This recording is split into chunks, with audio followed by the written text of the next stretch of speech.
Hello बच्चों, कैसे हैं आप सब। उम्मीद करते हैं कि अच्छे ही होंगे। आज हम लोग लेके आए हैं एक नया क्वेश्चन।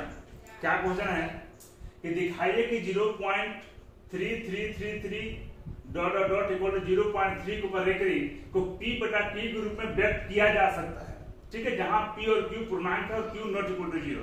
ठीक है, ये नंबर बार बार रिपीट करा 0.3 के ऊपर रेकरिंग। रेकरिंग का मतलब यही होता है जिस संख्या के ऊपर रेकरिंग दिया हुआ है मतलब वो संख्या बार बार रिपीट कर रहा है, मतलब कभी उसका अंत है ही नहीं।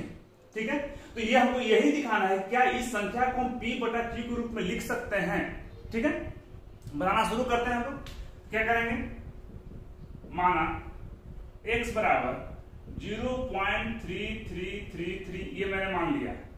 ठीक है, क्या करना है, दोनों तरफ 10 से गुना कर देना है। दोनों तरफ 10 से गुना करने पर अब पकड़ेंगे कैसे हम लोग, 10 से गुना करना है, 100 से गुना करना है, 1000 से गुना करना है।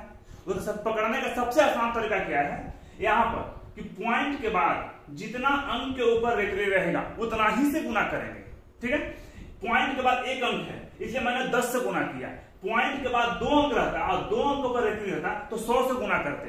3 अंकों पर रेखरी रहता तो 1000 से गुना करते। ऐसे गुना ये चलते जाएगा। ठीक है, हम लोग गुना करते हैं दोनों तरफ, क्या हो जाएगा 10 गुना x 10x, यहां गुना करेंगे 10 गुना 0.3333 ये चलते जाएगा। ठीक है, 10x बराबर इसको जब गुना करेंगे तो गुना कैसे आ जाएगा 3.3333 ये आ जाएगा गुना करने पर इसका। ठीक है, अब इसको जो है इसको हम लोग लिख सकते हैं 3 प्लस 0.3333 लिख सकते हैं तोड़ के इसको, क्योंकि ये ऐड का ही रूप होता है।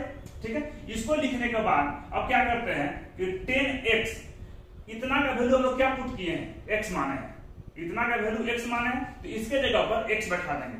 तो बैठा दिए 3 प्लस x आ जाएगा लेफ्ट साइड तो कितना हो जाएगा 10x minus x equal to 3। ये दोनों को सब्ट्रैक्ट करेंगे तो कितना होगा 9x बराबर 3 और x का मान निकालेंगे तो 3 बटा 9 3 1 जा 3 3 3 जा 9 कितना हो गया 1 बटा 3।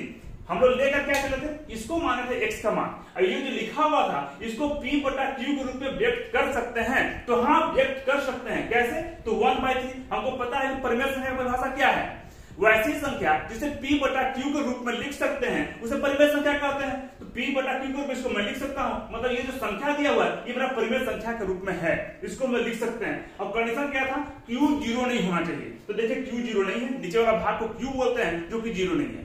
ठीक है, ऐसे ही इंटरेस्टिंग वीडियो जानने के लिए मेरे चैनल को लाइक सब्सक्राइब और कमेंट जरूर करें। धन्यवाद।